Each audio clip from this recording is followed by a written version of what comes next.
I'm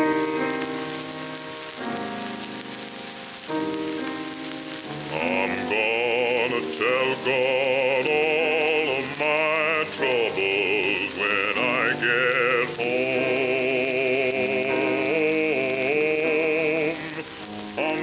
Hello, and welcome to the History of Africana Philosophy by G.K. Jeffers and Peter Adamson, brought to you with the support of the King's College London Philosophy Department and the LMU in Munich, online at historyofphilosophy.net. Today's episode, Sons of Africa, Quobna Ottobah Cugoano and Olaudah Equiano. Good cop, bad cop. We all know this strategy from movies and television, where a suspect is alternately menaced and offered cups of coffee in an attempt to secure maximum cooperation. It might seem an uncomfortable analogy for explaining the strategies of black activists, given the history of police brutality and police killings that have disproportionately affected black people in general and black activists in particular. When Martin Luther King was working for civil rights in the southern United States, he met with a whole lot of bad cop and not much good cop. Yet it's an illuminating analogy nonetheless, as we can learn from Coretta Scott King, Martin's wife and in her own right a leading figure of the nonviolent civil rights movement. She told the story of a conversation between herself and the fiery black nationalist leader Malcolm X, who famously defended black people's right to violent resistance. Malcolm argued that he was being helpful to the Kings by publicly attacking Martin, saying, "If the white people realize what the alternative is, perhaps they will be more willing to listen to Dr. King." For a similar contrast, we can look at two authors who were active nearly 2 centuries earlier, Olaudah Equiano and Quobna Ottobah Cugoano, both of whom have been mentioned already in previous episodes. Cugoano's Thoughts and Sentiments on the Evil and Wicked Traffic of the Slavery and Commerce of the Human Species was published in 1787. It burns with the fire of a Malcolm X in its excoriating attack on the slave trade and slavery in the West Indies, complete with repeated attempts to instill fear by warning of the danger of divine retribution should the British people fail to end this ongoing abomination. Equiano produced something quite different, and arguably much less threatening. The interesting narrative of the life of Olaudah Equiano, or Gustavus Vasa the African, published 2 years after Cugoano's book in 1789, is an autobiography, unlike anything that came before it in Africana tradition. Of course, it's not our first autobiographical text. We covered several in episode 32, particularly those of James Albert Ukausa Goraniausa and John Marrant. But Equiano's text was much longer and more detailed than these, and importantly, written by himself. The title page announces this fact, thus separating Equiano's narrative from those written down, edited and quite possibly shaped or reshaped in significant ways by a white amanuensis, credited with relating the black subject's words. Equiano is explicit about the political purpose of his writing. He dedicates the book to the members of the 2 houses of the British Parliament with these words: "Permit me with the greatest deference and respect to lay at your feet the following genuine narrative, the chief design of which is to excite in your august assemblies a sense of compassion for the miseries which the slave trade has entailed on my unfortunate countrymen." So even the political target is somewhat more modest than the one at which Cugoano aimed. Cugoano's Thoughts and Sentiments attacks with equal vigor the practice of slavery in Britain's colonies, as well as the slave trade itself, whereas Equiano mainly targets the latter in cooperation with efforts going on at that time in Parliament. Furthermore, there's a difference between fiery warnings of divine retribution and attempting to excite compassion through one man's tale of suffering and overcoming. Does this perhaps make Equiano the good cop to Cugoano's bad cop? The analogy is made all the more interesting by the fact that, unlike Martin Luther King and Malcolm X, Cugoano and Equiano were close friends and collaborators, sharing a common cause if not a common approach. This may also help explain why Equiano's book was so much more successful than Cugoano's. It's hardly surprising to see readers preferring the good cop. Equiano's greater fame and the more obvious impact and influence of his book eventually put Cugoano in his shadow. But as historians of philosophy, we're going to give Cugoano pride of place, and not only for chronological reasons. The shadow of Equiano has been so long that Cugoano's Thoughts and Sentiments, when remembered at all, has often been categorized as a slave narrative alongside Equiano's, but this is a mistake. True, Cugoano takes a moment early on in the book to tell the story of his life, a passage that is so powerful and moving that we drew on it to introduce not only episode 29, but part 2 of this whole series of podcasts more generally. But this is a small part of the book as a whole, which would be more appropriately described not as a narrative at all, but rather a treatise of political thought with an autobiographical aside. It is, in fact, arguably the earliest book-length work of Africana philosophy in a European language. Nonetheless, let's not abandon narrative just yet, but instead take up the story of Cugoano's life where we left it in episode 29. As we noted, he was brought as a slave at the age of 13 from what is now Ghana to the island of Grenada. He spent a little less than a year there before being brought to various other islands that he does not name. Toward the end of 1772, when he would have been 15, he was brought to England by the man who owned him, Alexander Campbell. This just so happened to be the year that the judge, Lord Mansfield, came to his landmark decision in the case of Somerset versus Stuart, which involved the question whether a slave brought to England could be sent back to the colonies against his will. Lord Mansfield held that this could not be done, a decision generally understood as a ban on slavery in England itself, whatever may be the case in its colonies. We lack details on Cugoano's own emancipation upon arriving in England. We do know that he was baptized after being advised that doing so might help him avoid a forced return to the colonies, and he took the name John Stuart. We will continue to use the name Cugoano, but it should be noted that in daily life, judging by the way he signed his own letters and how others have referred to him, he was generally known as John Stuart. We know little else about Cugoano's life in the 1770s, apart from his successful efforts to gain literacy during this time. By 1784, he was working in the household of Richard and Maria Causeway, both of whom were artists. Here we have yet another reason to mention Thomas Jefferson, who was deeply in love with Maria Causeway and corresponded with her until Jefferson's death in 1826.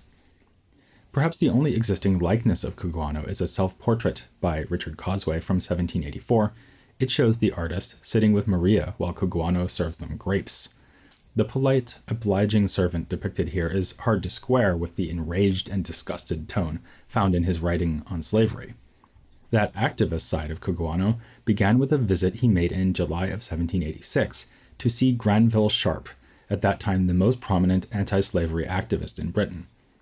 Cugoano and his friend William Green, who was another black Londoner, informed Sharp that a black man named Harry Demain had been tricked by his employer into getting on a ship bound for the West Indies where he would have been enslaved. A writ of habeas corpus was obtained, and Demain was saved just in the nick of time as the ship was about to depart. That same year, 1786, gives us Cugoano's earliest known writing, a letter he sent to the Prince of Wales, urging him to endeavor to release the oppressed and put a stop to that iniquitous traffic of buying and selling men. Cugoano published his thoughts and sentiments the following year, in July of 1787.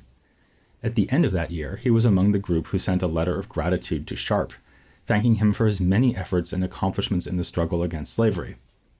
This letter was signed by Cugoano and 10 others, including Equiano, who collectively addressed themselves to Sharp as the Sons of Africa. This is generally counted as the first of a series of letters sent publicly or privately by this group, whose personnel varied but featured Cugoano and Equiano as core members. The Sons of Africa have been treated by some historians as a pioneering black political organization. Others warn that it was, at best, a loose network that did little more than write congratulatory letters to leading white figures in the anti-slavery movement. For our purposes, the importance of the Sons of Africa is to frame the philosophical contributions of Cugoano and Equiano, helping us see even more clearly the shared aims and collaborative spirit underlying their works. Even as he led the efforts of the black community, Cugoano also took inspiration from anti-slavery texts by white authors. Thomas Clarkson was one of them. He eventually attained a stature in the abolitionist movement similar to that of Sharp. In 1786, he published his Cambridge dissertation, originally written in Latin, entitled An Essay on the Slavery and Commerce of the Human Species, particularly the African. It is no coincidence that Cugoano echoes Clarkson in calling his book Thoughts and Sentiments on the Evil and Wicked Traffic of the Slavery and Commerce of the Human Species. That title marks it as a sort of sequel to Clarkson's treatise, written by an African who had first-hand experience of the slave trade and the slave colonies. Cugoano even quotes and paraphrases Clarkson during one of his reflections on the divine retribution invited upon themselves by Europeans through the evil practice of slavery. Another admired precursor of Cugoano's was James Ramsey, an Anglican priest who spent time in St. Kitts, witnessing and protesting against the brutality of slavery there.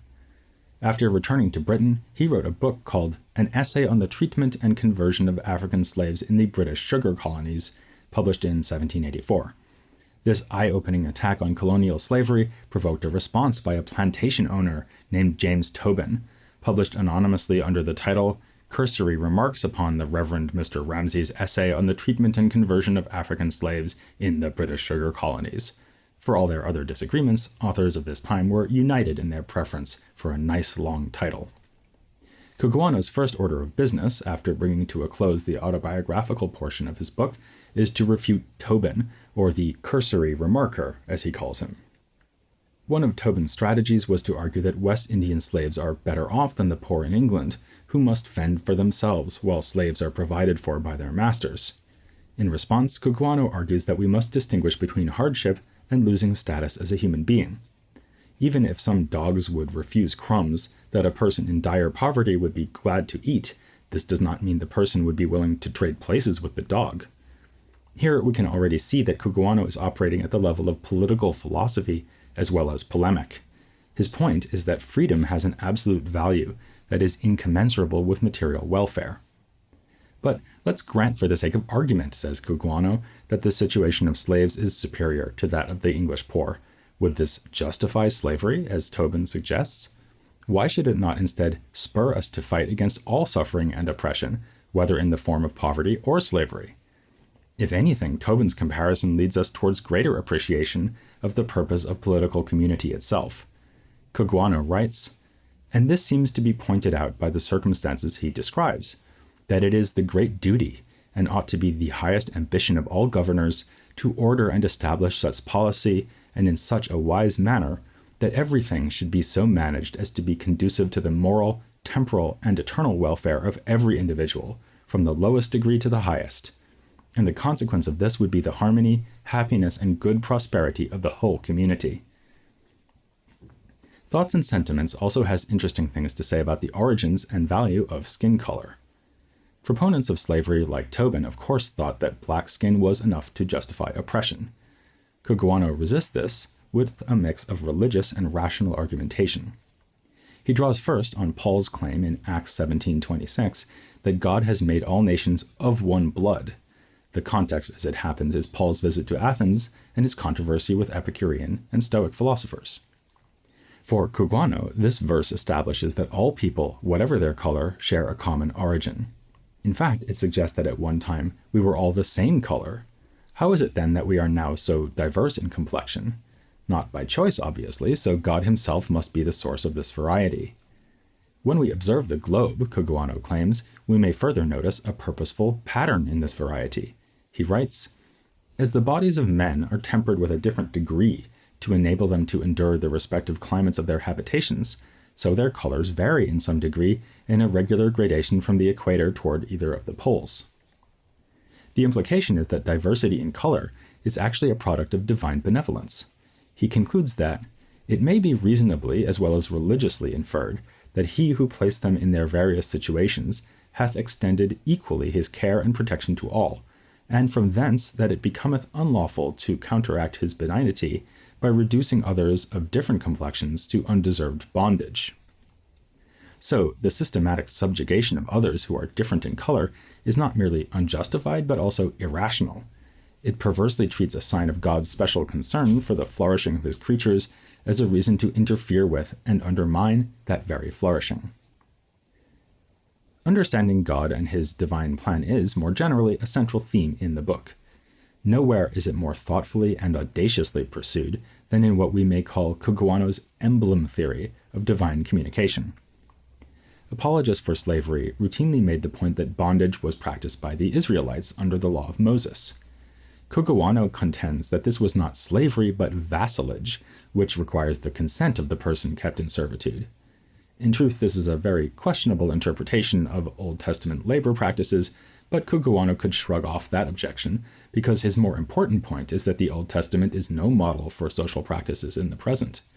We are meant rather to understand it as metaphorically significant for our struggles as individuals to attain salvation. He follows this point to its logical conclusion by claiming that God may intend any natural phenomenon or historical event to teach us how we may be saved. He sees a sacred language operating in all the variety of things in nature, with the result that we should see all things as figures, types, and emblems, and other symbolical representations to bring forward, usher in, hold forth, and illustrate that most amazing transaction, namely our salvation and redemption through Jesus Christ.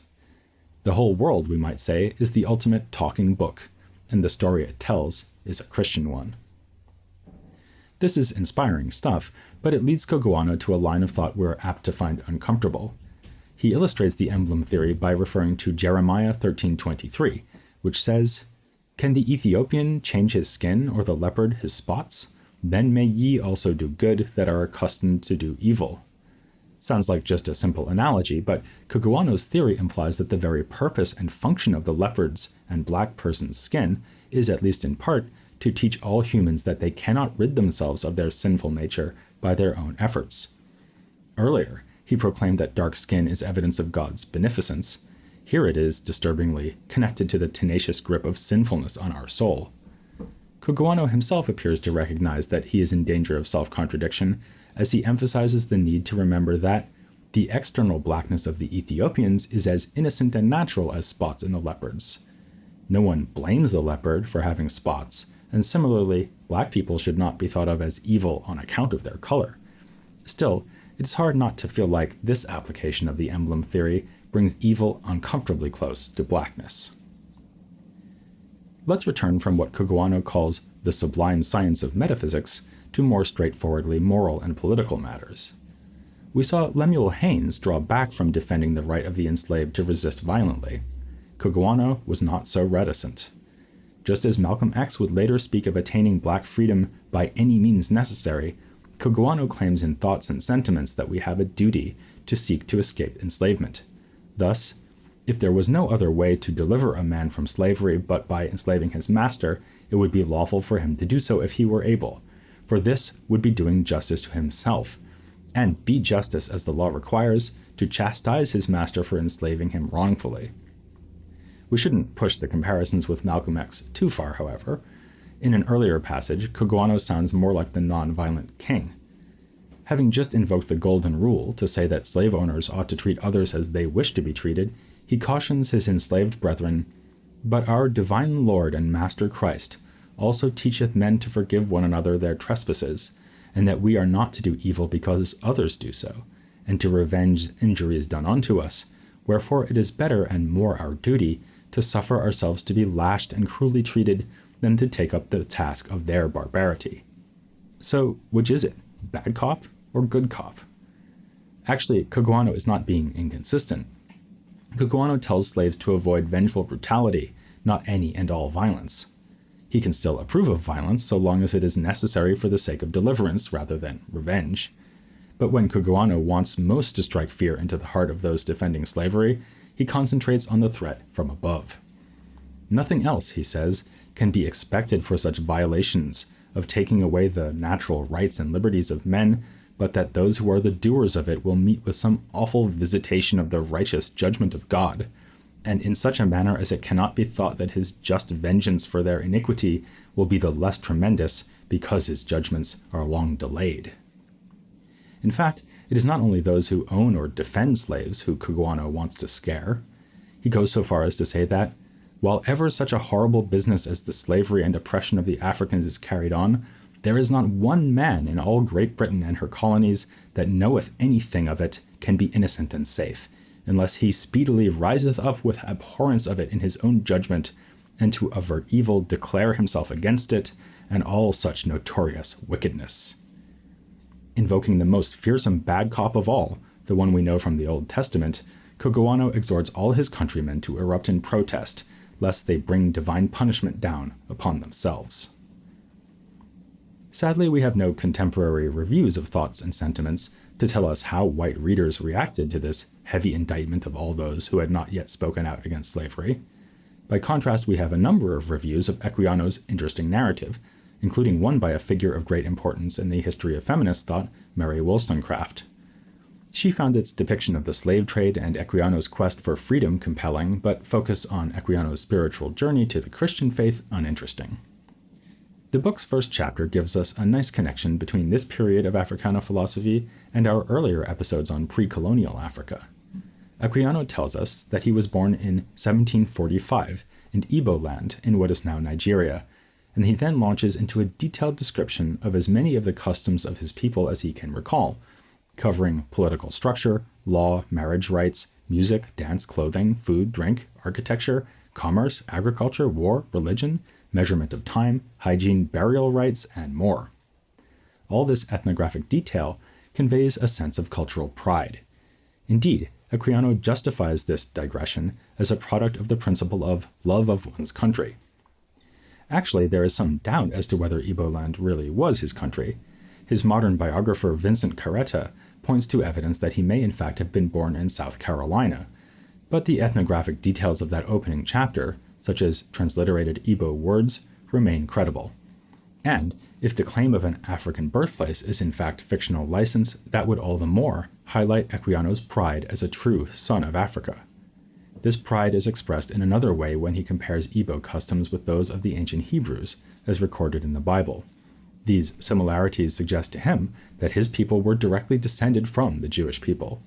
Even today, a distinct minority among the Igbo take themselves to be descended from a lost tribe of Israel and practice Judaism. According to Equiano's account, he was 11 years old when he and his sister were abducted. He speaks in heartbreaking terms of being separated from her, then briefly reunited, before a second permanent separation. Eventually, he endured the horrible trip across the Atlantic and was brought via Barbados to Virginia, where he was purchased by a Mr. Campbell. Amazingly, this may be the same Alexander Campbell who later purchased Cugoano and then brought him to England. So Equiano and Cugoano, later activists and friends, may have both been enslaved by the same man in different places and at different times. Equiano's time with Campbell was brief. A lieutenant in the Royal Navy named Michael Henry Pascal bought him, initially planning to give him as a present to friends in England. During the trip to England, Pascal gave him the name Gustavus Vasa, after the first king of modern Sweden. Like his friend Cugoano, Equiano generally used this European name throughout his life, but chose to use his African name when publishing his book. Equiano accompanied Lieutenant Pascal on various voyages and saw action during the 7 Years' War against the French. As he gained in experience and education over the years, the teenage Equiano began to look forward to eventually gaining his freedom, but he was unexpectedly sold and brought to the Caribbean island of Montserrat. There he was purchased by a Quaker merchant, Robert King, who clearly did not follow the prohibition on involvement with slavery that we often associate with Quakers. But he did allow Equiano to purchase his own freedom after building up sufficient funds by working on ships. In 1766, he was emancipated. Once free, he kept to the sea, traveling all the way to Turkey, where he was surprised to see how the Greeks are in some measure kept under by the Turks, as the Negroes are in the West Indies by the white people. He also took part in a failed attempt to find the Northwest Passage to Asia through the Arctic Circle. When his ship got stuck in the ice, the ordeal focused Equiano's mind on his eternal salvation. Although at one point he found himself more attracted to Islam than Christianity, he had a transformative religious experience in 1774 that confirmed him as a Christian, specifically, like a number of other black writers of the time, a Calvinist Methodist. Next comes a rather shocking turn in the interesting narrative. Equiano chooses to accompany his friend, Dr. Charles Irving, to the Mosquito Coast of Central America in order to develop a sugar plantation. Equiano says that he even helped purchase slaves for the plantation. "I chose them all my own countrymen." Carretta explains Equiano's decision by saying that he was convinced that his own experiences and observations as a slave enabled him to be a humane overseer of slaves, and that only later on would he recognize humane slavery as a contradiction in terms. But by this point in 1776, Equiano was already familiar with Granville Sharp. He had called on Sharp to help him in 1774, when a friend of his named John Annis was captured in order to be sent back to the Caribbean. Unfortunately, Annis was not saved. Once the 1780s came along, Equiano too turned to anti-slavery activism. At the end of his interesting narrative, Equiano traces his role as public abolitionist to an address of gratitude to the Quakers written by himself and others in 1785. He does not specify, but this is almost certainly an action by the Sons of Africa, including Cugoano, that predates their letter to Sharp. Equiano was also the one who got Sharp involved with what is now known as the Zong Massacre. After 133 Africans were thrown off a slave ship to drown, a dispute resulted from the ship owner's attempt to collect insurance money for their loss. Sharp unsuccessfully tried to have the ship's crew charged with murder. Connection with Sharp also played a role in Equiano's involvement with the Sierra Leone project. This was a government-sponsored plan by Sharp and others to provide for the resettlement in West Africa of the so-called Black Poor of London, who included many loyalist veterans of the Revolutionary War in America, and even some people from India who had worked for the East India Company. Equiano was selected by the Committee for the Relief of the Black Poor to help oversee the project, but conflict with a colleague led to his dismissal. A letter from Equiano to Cugoano about the messy affair was published in the Public Advertiser. In Thoughts and Sentiments, published mere months after ships left England for Sierra Leone, Cugoano brought his characteristic insight to the matter. On the one hand, he deemed the plan for resettlement a more honorable way of colonization than any Christian nation have ever done before. On the other hand, he pointed out the fundamental flaw and hypocrisy of the British government seeking to establish a free colony not far from where it continued to support its forts and garrisons, to ensnare merchandise, and to carry others into captivity and slavery. The initial Sierra Leone colony failed, but 5 years later a new infusion of black loyalists from Nova Scotia gave it new impetus. The revived colony has grown into the modern nation of Sierra Leone. Equiano ends his interesting narrative by arguing that the abolition of the slave trade will facilitate mutually beneficial trade between the British and Africa. As he puts it, it is trading upon safe grounds. A commercial intercourse with Africa opens an inexhaustible source of wealth to the manufacturing interests of Great Britain, and to all which the slave trade is an objection. Cugoano, meanwhile, outlines 3 steps toward achieving this goal. First, national days of mourning and fasting to seek forgiveness from God. Second, total abolition of slavery. Third, in his words, that a fleet of some ships of war should be immediately sent to the coast of Africa, and particularly where the slave trade is carried on, with faithful men to direct that none should be brought from the coast of Africa without their own consent and the approbation of their friends, and to intercept all merchant ships that were bringing them away until such a scrutiny was made, whatever nation they belonged to. Equiano died in 1797, by which time Cugoano was probably also dead, though his activities are unknown after 1791, when he published a shorter, lightly revised version of Thoughts and Sentiments. So probably neither man lived to see the British outlaw the slave trade in 1807 and slavery in the colonies in 1834. Surely they would have been gratified that, following abolition, Britain adopted the third policy proposed by Cugoano. The same Royal Navy with whom Equiano had often sailed established the West Africa Squadron to patrol the West African coast. It is estimated that 1,600 slave ships were seized and 150,000 captured Africans were freed through this effort. Many of these recaptives, as they were called, chose to settle in Sierra Leone, greatly growing the colony's population, sons and daughters of Africa who could live free in the motherland. With Cugoano and Equiano, we see that black authors of the time were working towards abolition using persuasion, political analysis, and emotional narrative as weapons against injustice. But right around the same time, slaves were using more literal weapons towards the same end. In 1791, the same year that Cugoano published the revised version of his book, an insurrection erupted on the French colony of Saint-Domingue in the Caribbean. Over the following years, the black population would fight for the birth of a new nation, and in so doing change the terms of the global trade in and debate over slavery. What were the moral and political principles that drove the leaders of this uprising, like Toussaint Louverture? Our overture to you is that you join us to find out, as we turn to the philosophical underpinnings and implications of the Haitian Revolution, next time on the History of Africana Philosophy. I'm gonna tell him I had heart.